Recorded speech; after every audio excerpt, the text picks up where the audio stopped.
Right Venkatareddy గారు. So Telangana చెప్పండి. రాష్ట్రంలో పార్టీ ఫిరాయించినటువంటి 10 మంది ఎమ్మెల్యేల విషయంలో అసలు ఏం జరుగుతోంది? ఇటువైపు బీఆర్ఎస్ వాళ్ళేమో వాళ్ళు పార్టీ ఫిరాయించారు, కాంగ్రెస్లో జాయిన్ అయ్యారు అని చెప్తూ ఉన్నారు. కానీ కాంగ్రెస్ పార్టీ మా దగ్గరికి వస్తే జస్ట్ మేము కండువా వేశాము, అది కూడా జాతీయ దానికి సంబంధించినటువంటి సింబల్ కండువా తప్ప అది మా పార్టీ కండువా కాదు అని వాళ్ళు చెప్తూ ఉన్నారు. ఇటువైపు సుప్రీంకోర్టు ఏమో ఎప్పుడు డెసిషన్ తీసుకుంటావు, ఇంకా నువ్వు తీసుకుంటావా నన్ను తీసుకోమంటావా అని హెచ్చరిస్తున్నటువంటి పరిస్థితి. సో ఎలా చూస్తోంది బీజేపీ? ఇప్పుడు ఒకటి మేడం, బీజేపీ ఇప్పుడు ఇక్కడ జరుగుతున్నది తెలంగాణలో ఒక 2 నిమిషాలు నేను ఉద్యమ కాలంలో జరిగినటువంటి వాటిని ప్రస్తావిస్తాను. ఆనాడు కూడా రాజీనామా చేసినారు, పోటీ చేసినారు. జేఏసీ ఆధ్వర్యంలో ఇదే కేసీఆర్ గారు ఉన్నారు, కోదండరామ్ గారు ఉన్నారు, బీజేపీ ఉంది, అన్ని ప్రజా సంఘాలు, ఉద్యోగ సంఘాలు అందరు కలిసి విజ్ఞప్తి మేరకు ఫలానా డిసెంబర్ 15 లోపల మీరు తెలంగాణ కోసం రాజీనామా చేయాలంటే పార్టీలకు అతీతంగా రాజీనామా చేసినారు. ఎన్నికైన వాళ్ళు ఎన్నికైనారు, గెలిపించుకున్నారు ప్రజలు. సరే, ఓడిపోయినటువంటి వాళ్ళ పరిస్థితి చూస్తున్నటువంటి రామ్మోహన్ గారు మాట్లాడినటువంటి సందర్భం లోపల చాలా చక్కగా చెప్పడం జరిగినటువంటిది.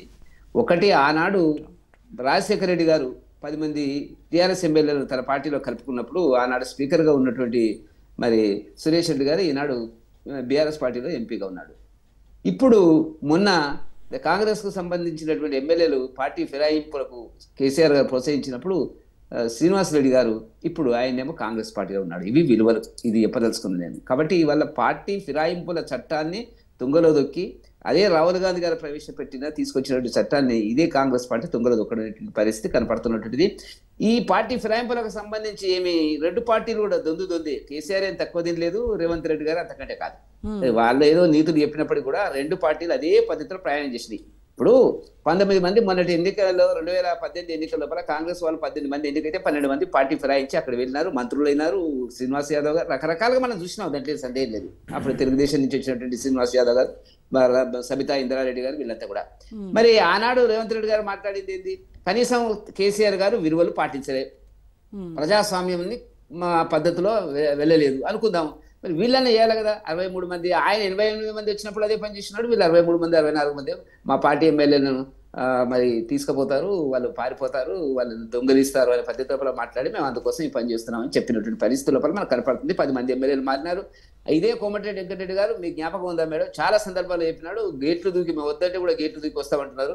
మరి ఎందుకు రాలేదు మిగతా టీఆర్ఎస్ బీఆర్ఎస్ పార్టీ ఎమ్మెల్యేలు అనేటువంటిది కూడా మనం చూసినాం. సరే, ఏదైనప్పుడు కూడా ప్రజాస్వామ్యంలో తెలంగాణలో ఇంత త్యాగాల పునాదుల మీద 1500 మంది అట్లా చనిపోయినారు, 323 మంది 69లో చనిపోయినారు, పోలీస్ కార్పులో చనిపోయినటువంటి త్యాగాల వాళ్ళు చేసిన ఆ యువకులు చేసిన త్యాగాల మీద ఏర్పడినటువంటి తెలంగాణలో కొంతకాలమన్నా ఒక విలువలు ఉంటాయని చెప్పి నాలాంటి కొంత విద్యావంతుడు అనుకున్నటువంటి పరిస్థితి పార్టీలకు అతీతంగా చెప్తున్నాను. అట్లా జరగలే, ఎన్నడూ గతంలో జరగలేదండి. గతంలో కాంగ్రెస్ పార్టీ చేస్తే రకరకాల పరిస్థితి చూసినారు, రాజీనామా చేసినారు, వెళ్ళిపోయినారు, ఇంకో పార్టీ. ఇప్పుడు జరిగింది ఏంది?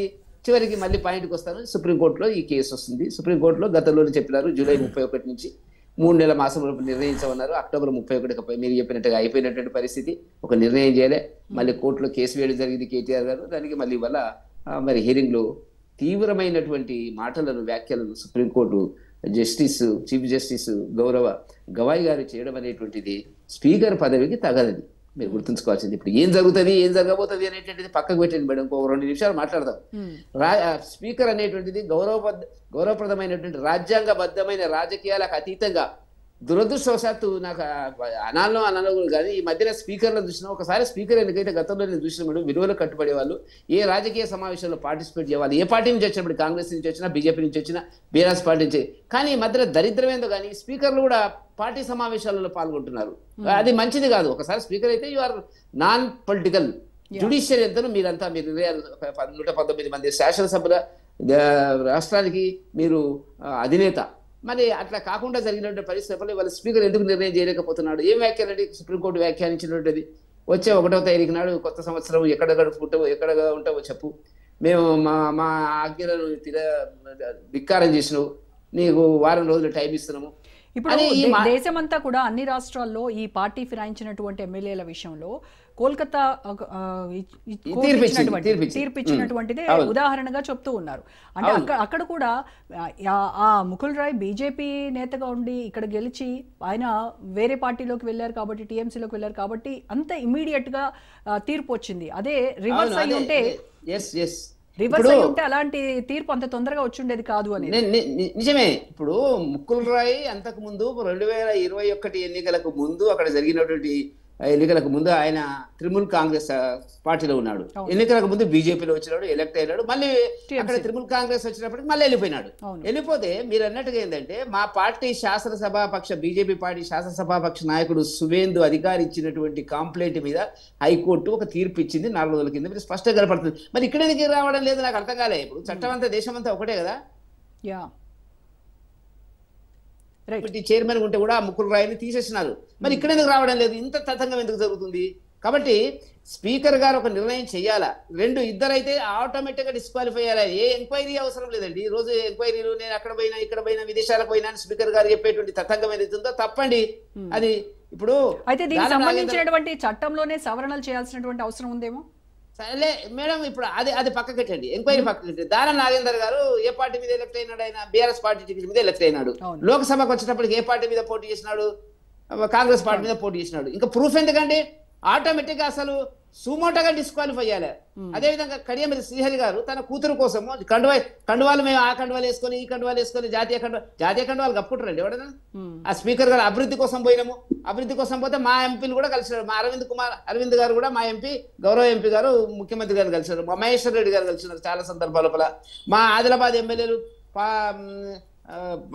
ఎమ్మెల్యేలు కూడా కలవడం జరిగినటువంటిది. మరి వాళ్ళందరి కాండవులు కప్పలేదు ఎందుకో? ఇది చెప్పడానికి సిగ్గుచేటు మేడం. ఇప్పుడు ప్రజలు పిచ్చోళ్ళు అనుకుంటున్నారు, ప్రజలకు ఏం అర్థం కాలేదు అనుకుంటున్నారు.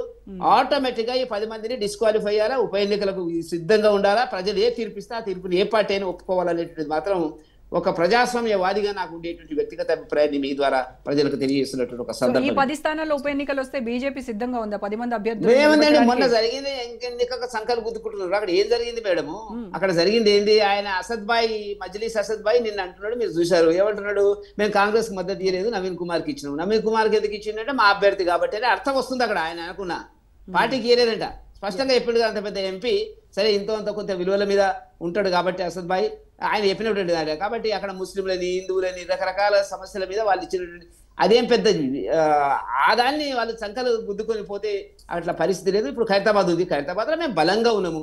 మాకు మాజీ శాసనసభ్యులు మేము ఎన్నికైన గతంలో రామచంద్రారెడ్డి గారు ఎన్నికైన సందర్భం ఉంది. ఎస్, మేము రెడీ ఉన్నటువంటిది. 119 స్థానాలలో ఏ పార్టీ అన్ని పార్టీలు బలంగా ఉంటుందని ఏ పార్టీకి వీలు కాదు. మేము బలహీనంగా ఉన్నటువంటి పరిస్థితి అక్కడ ఎన్నిక జరిగిన మాట వాస్తవం. సికింద్రాబాద్ కాన్స్టిట్యూన్సీలో ఉండే 7 అసెంబ్లీ స్థానాల లోపల మేము బలహీనంగా ఉన్నది నిజానికి జూబ్లీ హిల్సే. ఆ ఎన్నికల్లో సరే మాకు వచ్చిన ఇబ్బందులు మాకున్నాయి, అది పక్కకు పెట్టండి. ఇవాళ ఏ ఎన్నికలు వచ్చినా కూడా మేము ఫేస్ చేయడానికి రెడీ ఉన్నాము, పోటీ ఇవ్వడానికి రెడీ ఉన్నాము, గెలిచేటువంటి పరిస్థితుల మేము ఉన్నామని చెప్పడానికి మాకు ఎట్టి సందేహం లేదు. మేము ఎన్నికలు రావాలని కోరుకుంటున్నట్టు